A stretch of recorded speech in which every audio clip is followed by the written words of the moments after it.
আসসালামু আলাইকুম রহমতুল্লাহি ওবরকাতুহু। সম্মানিত দর্শক, আমাদের রাষ্ট্রের মর্যাদার প্রতীক বঙ্গভবন, মানে প্রেসিডেন্টের বাসভবন এবং কার্যালয়। এই ভবনের নাম ব্যবহার করে কিংবা এই ভবনকে প্রদর্শন করে আমাদের যাবতীয় রাষ্ট্রাচার পরিচালিত হয়। বর্তমানে যে সরকারি ব্যবস্থা, পার্লামেন্টারি ফর্ম অফ গভর্নমেন্ট, সেখানে সরকারের সর্বময় কর্তৃত্ব এবং ক্ষমতা মূলত প্রধানমন্ত্রীর হাতে। প্রধানমন্ত্রী পার্লামেন্টের নিকট দায়বদ্ধ। তো পার্লামেন্ট সর্বময় ক্ষমতার অধিকারী এবং প্রধানমন্ত্রী পার্লামেন্টের কাছে জবাবদিহি করবেন। এর বাইরে সরকারের যে এক্সিকিউটিভ ডিপার্টমেন্ট রয়েছে, সেখানে পার্লামেন্টের বাইরে প্রধানমন্ত্রী এবং তার যারা মন্ত্রী পরিষদের যারা সদস্য, যেটাকে ক্যাবিনেট বলা হয়, তারা এই ক্যাবিনেটের সদস্যরা প্রধানমন্ত্রীর কাছে জবাবদিহি করবেন। আর পুরো বাংলাদেশের সিভিল অ্যাডমিনিস্ট্রেশন, মিলিটারি অ্যাডমিনিস্ট্রেশন সমস্ত কিছু মূলত প্রধানমন্ত্রীর পরামর্শ, হুকুম এবং পরিচালনায় চলবে।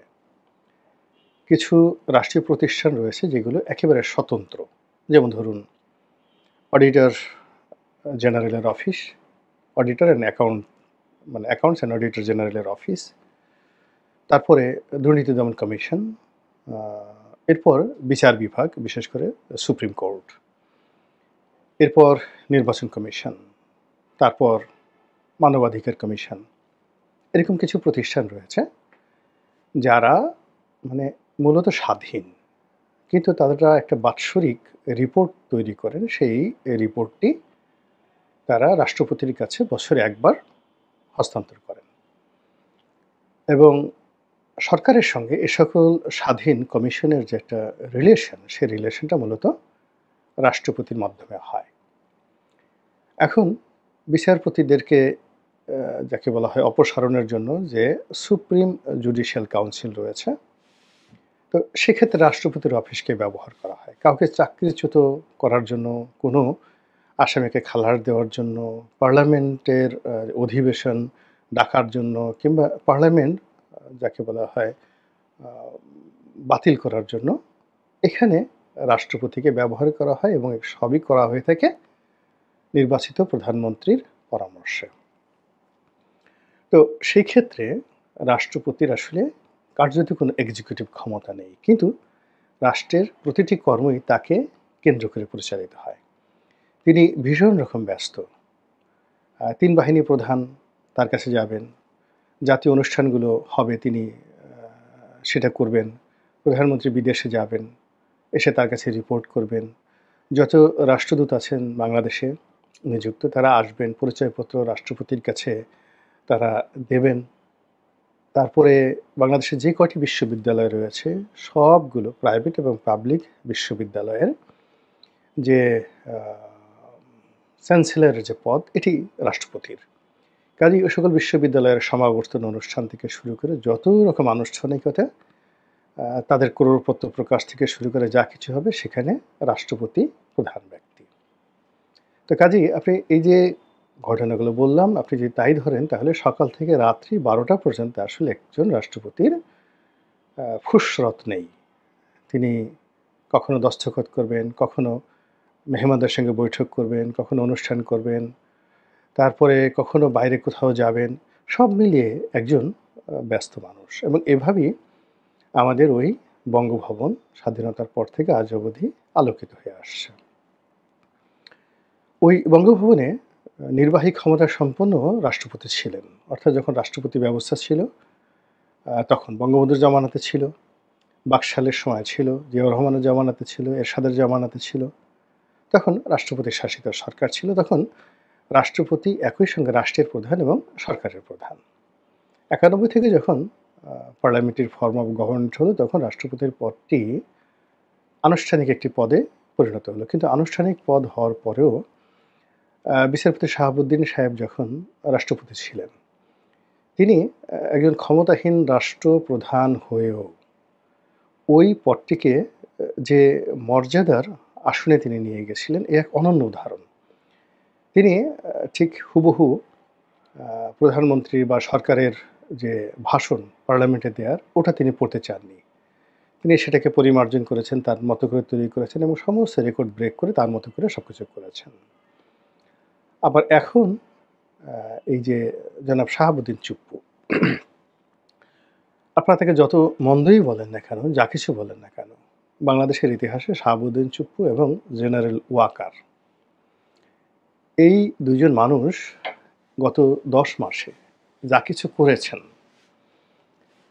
যদি সেটাকে আপহোল্ড করতে চান আপনি গণতন্ত্রের জন্য, আপনি যদি কৃতজ্ঞ থাকতে চান, তারা যেভাবে এই জুলাই আগস্ট বিপ্লবকে সম্মানিত করেছেন, এই বিপ্লবের সঙ্গে তারা একাত্মতা অনুভব করেছেন, তাদের কষ্ট হয়েছে।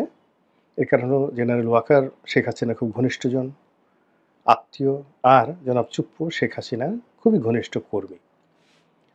তো সেক্ষেত্রে ডক্টর মোহাম্মদ ইউনূসকে মেনে নেওয়া, এই জুলাই আগস্ট বিপ্লবের সরকারকে শপথ পাঠ করানো, মানে এগুলো না করে তিনি যদি পালিয়ে যেতে চাইতেন, পদত্যাগ করতে চাইতেন, তাহলে আরও বেশি জটিলতা তৈরি হতো। কিন্তু সেগুলো না করে তিনি গণ-অভ্যুত্থানের সঙ্গে সম্পৃক্ত হয়েছেন এবং এমনকি আ এই যে ইউনূস সরকারকে কিভাবে শপথ পাঠ করাতে হবে, যখন সবাই খুব দিশাহারা, ওই সময় কারো ব্রেন কাজ করছিল না। এর কারণ হলো যে প্রচলিত সংবিধান অনুযায়ী, নিয়ম অনুযায়ী, কানুন অনুযায়ী আসলে এই অন্তর্বর্তীকালীন সরকার বলতে কিছু নেই, তত্ত্বাবধায়ক বলতে কিছু নেই এবং প্রধান উপদেষ্টা বলতে কিছু নেই। তো সেক্ষেত্রে তার এই শপথ বাক্য পাঠ করার জন্য ওই বিপদের মুহূর্তে জনাব শাহাবুদ্দিন চুপ্পু তিনি রাষ্ট্রপতি পরামর্শ দিয়েছিলেন যে সুপ্রিম কোর্টের একটি রেফারেন্স আনা হোক ১০৬ অনুচ্ছেদ অনুযায়ী, এবং তাড়াতাড়ি সেটা সুপ্রিম কোর্টে সেই রেফারেন্সটা আনা হলো এবং সেই অনুযায়ী কিন্তু এই সরকার শপথ গ্রহণ করলো। অন্যথায় ওটা একটা জটিলতা তৈরি হয়ে যেত। এনিওয়ে, তো এখন সেই জনাব চুপ্পু কেমন আছেন? কি করছেন? তার দিনকাল কেমন যাচ্ছে? তিনি কি সরকারের আস্থাভাজন না বিরাগভাজন? তাকে কি সরকার সরাতে চাচ্ছে? তিনি কি মবের কবলে পড়বেন? তারপরে জনগণ যেকোনো সময় বঙ্গভবন আক্রমণ করে সবকিছু তছনছ করে বঙ্গভবনকে গণভবনের ডুপ্লিকেট কার্বন কপি বানিয়ে ফেলবে। এরকম যে আতঙ্ক, এই আতঙ্কে তাকে তাড়া করছে? নাকি তিনি নিশ্চিন্তে নির্ভাবনায় পায়ের উপর পা তুলে তিনি তার দৈনন্দিন যে কাজকর্ম সেটা করে যাচ্ছেন? জনাব চুপ্পুর যারা ঘনিষ্ঠজন, আ যাদের সঙ্গে তার নিয়মিত যোগাযোগ রয়েছে, তাদের কারো সঙ্গে আমার কথা হয়েছে। তাতে আমার যেটা মনে হয়েছে সেটি হলো যে এই মুহূর্তে বাংলাদেশের মধ্যে সবচেয়ে অসহায়, ভীত-সন্ত্রস্ত এবং সবচাইতে আতঙ্কিত মানুষটির নাম হলো জনাব শাহাবুদ্দিন চুপ্পু। এবং রাষ্ট্রযন্ত্রে যত মানুষ রয়েছে এই মুহূর্তে সবচেয়ে কর্মহীন একজন মানুষ, যাকে রাষ্ট্রের কোনো কর্মে নিয়োজিত করা হচ্ছে না, অথচ রাষ্ট্র তার পেছনে সবচেয়ে বেশি অর্থ ব্যয় করছে। অর্থাৎ বঙ্গভবন রক্ষণাবেক্ষণ, সেখানে তার যে পিজিআর, প্রেসিডেন্ট গার্ড রেজিমেন্ট, সেটার বিপুল ব্যয়ভার এবং বঙ্গভবনের যে বিশাল কর্মকর্তা-কর্মচারী, তাদের যে বেতন ভাতা থেকে শুরু করে সবকিছু। এসব করতে গিয়ে এই মুহূর্তে সরকারকে যে আ অর্থ ব্যয় করতে হচ্ছে, রাষ্ট্রকে যে অর্থ ব্যয় করতে হচ্ছে, বিনিময়ে শাহাবুদ্দিন চুপ্পুকে কিছুই করতে হচ্ছে না। তিনি শুধু বসে আছেন, পেপার পত্রিকা হয়তো পড়ছেন, ইন্টারনেটে ভিডিও দেখছেন, আর মনের দুঃখ দূর করার জন্য জিকির-আজকার হয়তো করছেন বা প্রিয়জনের সঙ্গে কথাবার্তা বলে হতাশা দূর করার চেষ্টা করছেন। এর বেশি অন্য কিছু নয়। দ্বিতীয়ত, তিনি কি মুক্ত? তিনি কি স্বাধীন? অর্থাৎ তিনি কি ইচ্ছা করলে এখন আব্দুল হামিদের মতো বা সাবেক রাষ্ট্রপতিদের মতো সিঙ্গাপুরে শরীর পরীক্ষা করার জন্য যেতে পারেন? এবং আপনারা দেখেন গত কয়েক মাসে তার যে ছবিগুলি এসেছে তিনি ক্লান্ত, বিধ্বস্ত এবং রোগাক্রান্ত। তো সেক্ষেত্রে তার যে চিকিৎসা, সেই চিকিৎসার অবস্থা কী? দ্বিতীয়ত যে তিনি কি ইচ্ছে করলে বঙ্গভবনের বাইরে বের হয়ে কোনো সামাজিক অনুষ্ঠানে অংশগ্রহণ করতে পারেন? কারো বাসায় বেড়াতে যেতে পারেন? অথবা তার পছন্দের কোনো মানুষকে তিনি নিমন্ত্রণ জানিয়ে বঙ্গভবনে নিয়ে তার সঙ্গে একটু খোশগপ্প করে সময় কাটাতে পারেন। অবস্থা দৃষ্টে মনে হচ্ছে না, তিনি সেটা পারেন না। তাহলে তিনি কি বন্দী, গৃহবন্দী, নজরবন্দী, নাকি কিছুই না? তো এই যে গত ১০ মাস ধরে ১০ মাস ধরে এই অবস্থাতেই বাংলাদেশের সবচেয়ে প্রাইড অ্যান্ড প্রেস্টিজিয়াস যে ভবন, সরকারি দপ্তর, রাষ্ট্রীয় দপ্তর, সেই দপ্তরের এই অবস্থা চলছে এবং সেখানে যে বসবাস করছে তার এই অবস্থা চলছে। এটি রাষ্ট্রীয় আচার অনুষ্ঠানের জন্য, রাষ্ট্রীয় বিধি ব্যবস্থার জন্য চপেটাঘাত। এবং এই যে বঙ্গভবনে যে ভূত ঢুকেছে, যে অব্যবস্থাপনা ঢুকেছে, এটা যদি এইভাবে চলতে থাকে এবং কোনো একদিন যদি উনি হার্ট অ্যাটাক করে এখানে মারা যান বা প্রকৃতির নিয়মে মারা যান, তাহলে ওই বঙ্গভবনে দ্বিতীয় কোনো রাষ্ট্রপতি যদি মাথায় ন্যূনতম বুদ্ধি থাকে, ওখানে আর কেউ বসবাস করতে চাইবে না। ওটা একটা যাকে বলা হয় অভিশপ্ত ভবনে পরিণত হবে। এই গেল এক। দ্বিতীয়ত, রাষ্ট্রের যে সবচেয়ে গুরুত্বপূর্ণ ভবনটি, যেটি রক্ষা করার জন্য আমাদের সেনাবাহিনীর সবচেয়ে চৌকুর দলটি সেখানে নিয়োজিত রয়েছে। প্রধানমন্ত্রীর কার্যালয় পাহারা দেওয়া, প্রধানমন্ত্রীর সিকিউরিটি নিরাপত্তা নিশ্চিত করার জন্য এসএসএফ রয়েছে, স্পেশাল সিকিউরিটি ফোর্স। কিন্তু স্পেশাল সিকিউরিটি ফোর্সের কাছে যে ধরনের অত্যাধুনিক অস্ত্র রয়েছে, বিমান প্রতিরক্ষা ব্যবস্থা রয়েছে, এয়ার ডিফেন্স সিস্টেম রয়েছে, তার চাইতেও শক্তিশালী আর্মস অ্যান্ড অ্যামুনিশন রয়েছে প্রেসিডেন্সিয়াল গার্ড রেজিমেন্টের কাছে। এর কারণ হলো, যখন বিদেশি কোনো মেহমান আসে তখন এই পিজিআর দিয়ে তাদেরকে গার্ড অফ অনার প্রদর্শন করা হয়। তারা চৌকস। এরকম একটি চৌকস রেজিমেন্ট তার অধীনে থাকা সত্ত্বেও, মানে এখানে যে তার যে যাকে বলা হয় মিলিটারি সেক্রেটারি, তিনি একজন লেফটেন্যান্ট জেনারেল পদমর্যাদার কর্মকর্তা এবং তার অধীনে একটা ফুল রেজিমেন্ট পিজিআর গার্ড রেজিমেন্ট এখানে কাজ করে এবং একটা রেজিমেন্ট মানে অনেক শূন্য। এবং তারা কেবলই মাত্র রাষ্ট্রপতির হুকুমে চলবেন, রাষ্ট্রপতির নিরাপত্তা বিধান করবেন। এখানে যেটা কমান্ড কাউন্সিল, সেখানে রাষ্ট্রপতি ভার্সেস মিলিটারি সেক্রেটারি বা পিজিআরের যিনি প্রধান, তাদের মধ্যে তথ্য বিনিময় হবে।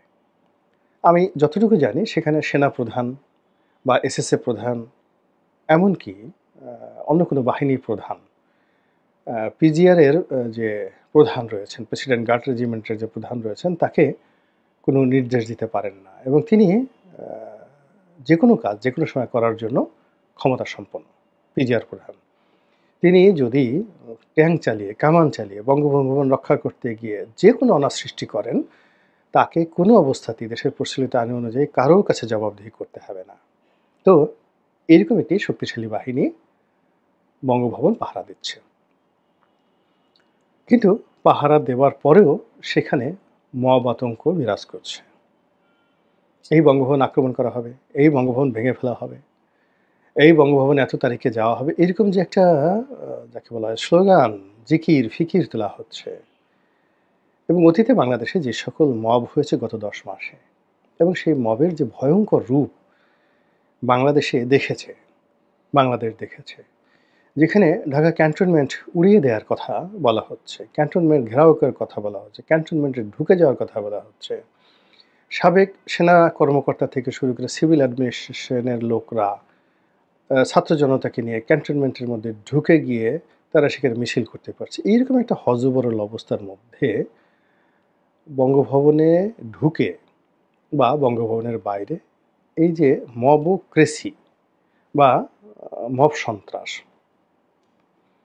এটি যদি কেউ চালাতে চায় আর তার ভয়ে যদি কেউ তটস্থ থাকে, সন্ত্রস্ত থাকে, এটা কোনো অবস্থাতেই শোভনীয় নয়। যারা এখন ক্ষমতায় আছেন তারা এই বিষয়টির সুরাহা করা উচিত। এর কারণ হলো তোমারে বধিবে যে গোকুলে বাড়িছে সে। অতীতে যারা ক্ষমতায় বসে অনেককে অপদস্থ করেছে, ক্ষমতার কেন্দ্রগুলোকে নষ্ট করেছে এবং ন্যায় বিচারের যে পদগুলো রয়েছে সেগুলো রুদ্ধ করেছে, তারা